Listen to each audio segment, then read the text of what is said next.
I'm still learning me, the truth behind my reset.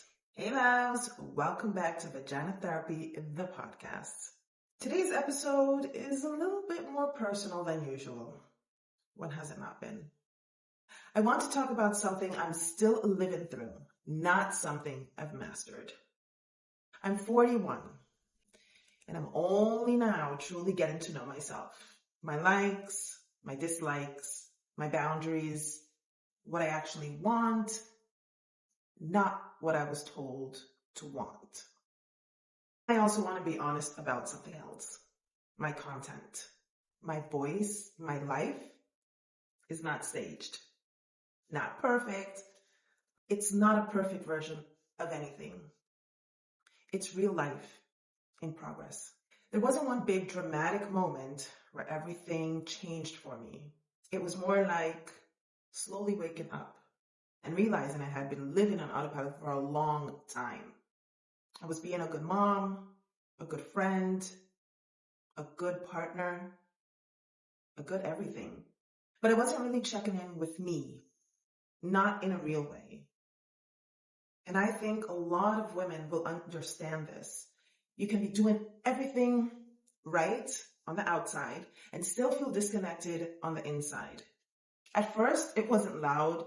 It was small things, like not really knowing what I enjoyed anymore, saying yes automatically without thinking, choosing what keeps the peace instead of what feels right for me. And over time, you start to drift away from yourself. Not completely, but enough that one day you stop and think, wait, who am I underneath all of this? And I want to be honest about something here.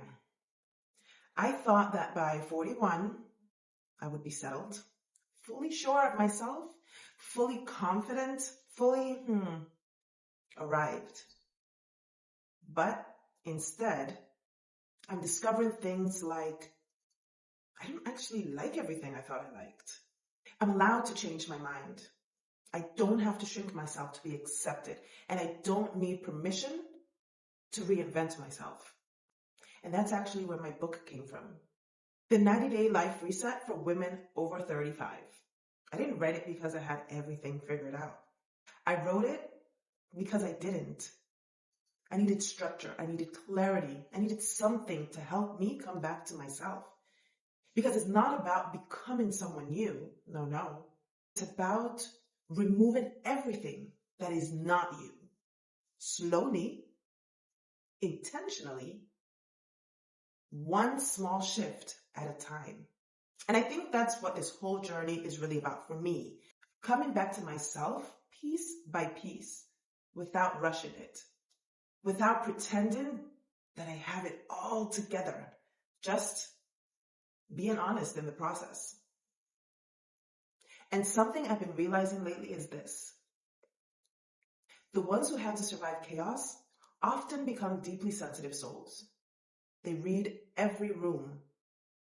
They carry invisible scars. They love hard, feel deeply,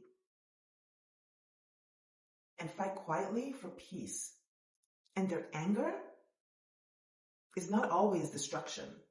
Sometimes it's grief, finally finding language. Sometimes it's self-respect rising after years of silence.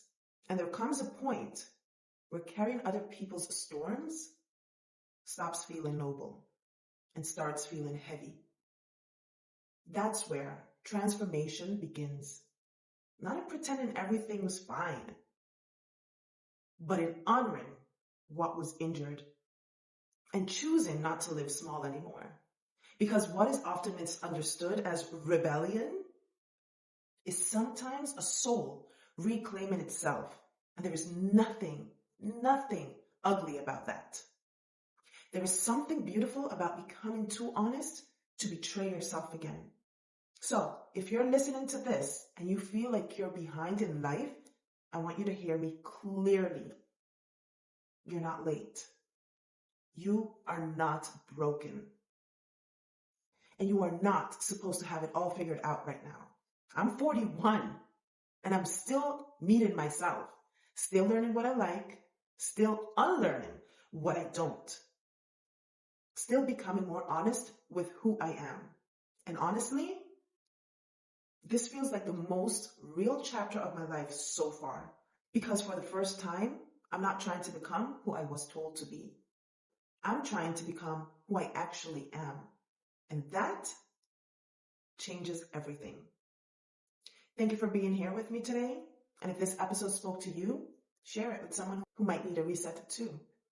And I will see you in the next episode. Don't forget that you can get my 90-Day Life Reset book on Amazon, on Kindle, and on paperback. The link is in the bio. Thank you guys.